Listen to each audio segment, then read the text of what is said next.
નમસ્કાર મિત્રો, માતૃ દિવસની આપ સૌને ખૂબ ખૂબ શુભેચ્છાઓ। મિત્રો, ખરેખર જોવા જઈએ તો આ એક દી નહીં પણ વર્ષના 365 દી ઓછા પડે માતાની વંદના કરવા માટે।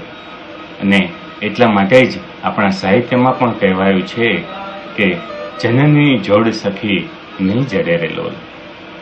મિત્રો, જનની, માતા, જનિતા આ શબ્દ સાંભળતાની સાથે જ આંખો સામે એક તસવીર આવે જેની દિવ્યતા, ભવ્યતા અને સમર્પણની તુલના આ સંસારમાં કોઈની સાથે પણ ના થઈ શકે।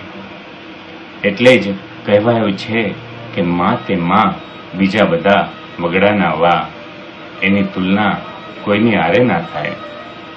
મિત્રો, કવિ દલપતરામની એક ખૂબ જ સુંદર મજાની રચના છે કે હતો હું સૂતો પારણે પુત્ર નાનો, રડું છેક તો રાખતું કોણ છાનો, મને દુખી દેખી દુખી કોણ થાતું, મહાહેતવાળી દયાળી જ માતું।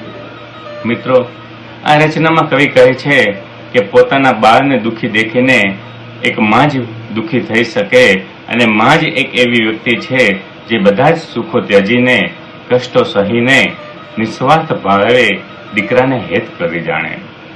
મિત્રો, એથી આગળ કહું તો પરમ કૃપાળુ પરમાત્મા કૃષ્ણ ભગવાનને પણ જન્મ લેવા હારું માં દેવકીના ખોળાની જરૂર પડી હતી।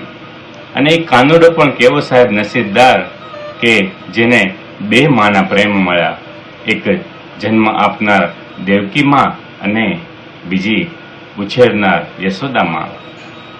આમ આજના દિવસે મારા જીવનને જન્મ આપનાર દેવકી માં અને ઉછેરનાર યશોદા માને કોટી કોટી વંદન અને પ્રણામ।